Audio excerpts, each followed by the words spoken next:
Welcome back. Now it's time to talk some football. NFL football training camp is underway. We're going to start with the Baltimore Ravens. They're one of the teams that many people have their eyes on for this upcoming NFL season. They got a revamped offensive coaching staff and scheme and weapons for quarterback Lamar Jackson. The expectations are as high as ever for the former MVP. Now, last season, the Ravens won 10 games, had 7 Pro Bowlers, 3 All-Pro players, but still lost in the wild card to their division rival Cincinnati Bengals. Now, it's just not about the talent on the field, but more about the mindset of the franchise QB, who missed the end of last season due to an injury. Some fans have began speculating how Jackson is preparing for the season, but offensive coordinator Todd Monken says fans have nothing to worry about. The thing you like about Lamar is he's becoming even more diligent. He wants to be great. He wants to be elite. I do not see a guy that signed a contract and said, okay, I've arrived. I want to be elite. I want this offense to be elite. I want to give ourselves a chance to win every week. And that's been impressive.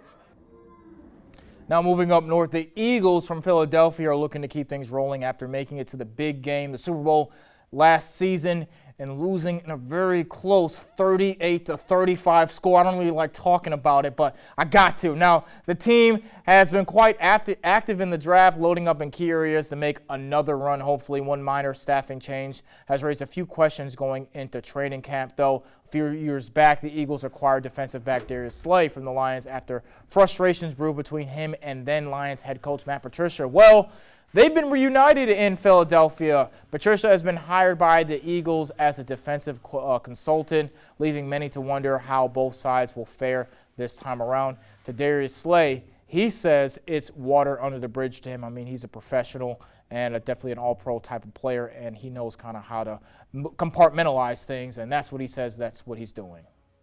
So I say y'all do what's best for the for the organization, and they said that's there, and they said, well, would I be cool with it? I said, yeah. And me and him talked it as a man-to-man. We got a great understanding. We both want to win. He here to help me get better. He want to get better as a coach. So we're in good hands right now, man. It took a lot for both of us to talk. And so we did a great job. We communicate every day. We talk every day. We're just trying to build everything going forward because at the end of the day, we want to win. And that's his main goal. That's my main goal. So we're going to continue to keep building, though.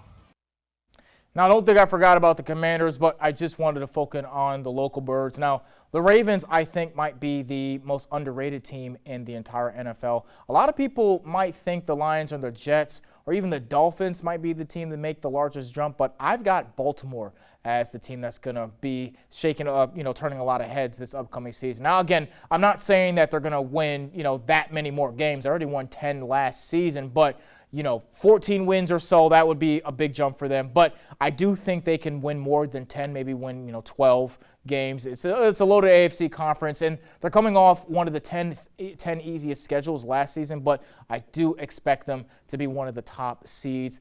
And I think they may be able to beat out the Cincinnati Bengals for the top AFC North spot, especially with Joe Burrow going down with a calf injury earlier. That may keep him out for weeks, and that can hurt the Bengals at the very beginning of the season. And obviously, I don't want to spend too much time on the Eagles. They were already a few plays from winning the Super Bowl, and I think they've retooled in a lot of different ways to be able to get back to the Super Bowl, but it will be hard for them to do it. So we will see if that will happen.